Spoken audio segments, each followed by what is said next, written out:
অনেক দূরের এক জাদুময় জঙ্গলে বাস করত নানা প্রাণী।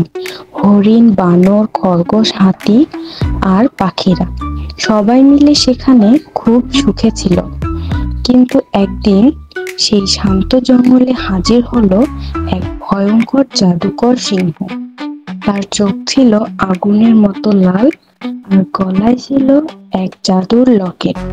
সে বলল, এই জঙ্গল এখন আমার।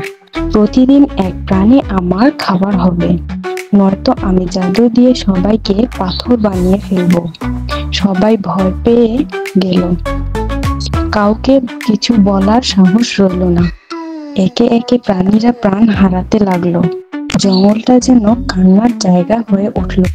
তখন একদিন এক ছোট্ট খরগোশ এগিয়ে এলো। সে ছিল ছোট কিন্তু অনেক বুদ্ধিমান।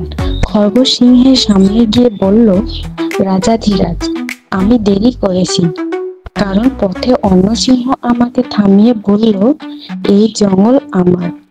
জাদুকর সিংহ রেগে আগুন হয়ে গেল। সে গর্জন করে বলল, আমার জঙ্গলে আরেক সিংহ, আমাকে নিয়ে চলো। খরগোশ তাকে নিয়ে গেল জঙ্গলে এক রহস্যময় ঝর্ণার ধারে।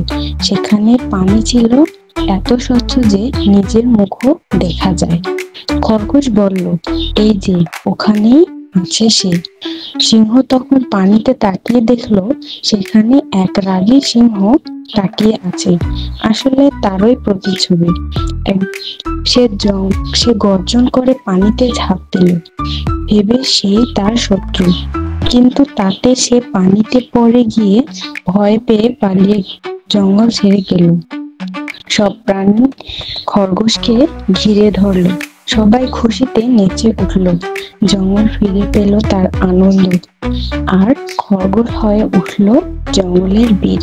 হাই বন্ধুরা, যদি ভালো লেগে থাকে আমার গল্পগুলো, তাহলে একটা ছোট্ট সাবস্ক্রাইব করে দিও।